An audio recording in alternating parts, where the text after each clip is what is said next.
May nakakampi akong dalawang magkagrupo. Kala ko maayos silang kakampi dahil sa mga gamit nilang hero. Nung magpipik na sila ng hero, pinona na ng jungle yung Zilong. At nung siya na ang pipili ng hero, kala ko si Direct na ang pipiliin niya ng biglang.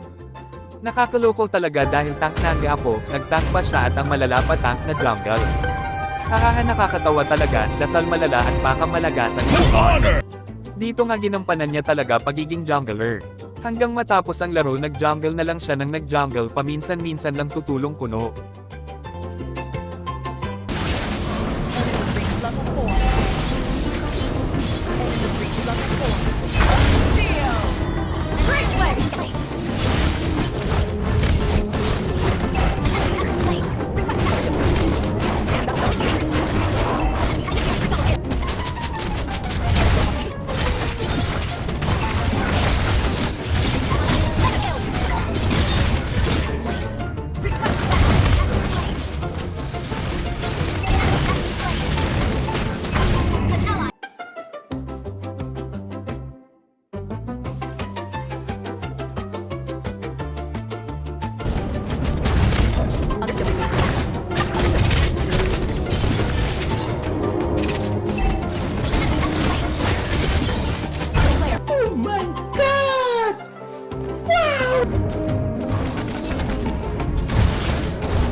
Quaro, malupit itong jungler namin na tank.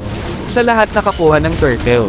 Yung nag-lord na kami, katulong ko siya para makuha ang lord. Kala ko natulong talaga siya, yun pala iniintay niya malapit ng mamatay ang lord bago niya atakihin, para sa huli siya ang makakuha rin ng lord. At nang matatapos na ang laro, tumakbo pa talaga siya at hindi na tumulong basagin ang tore ng kalaban.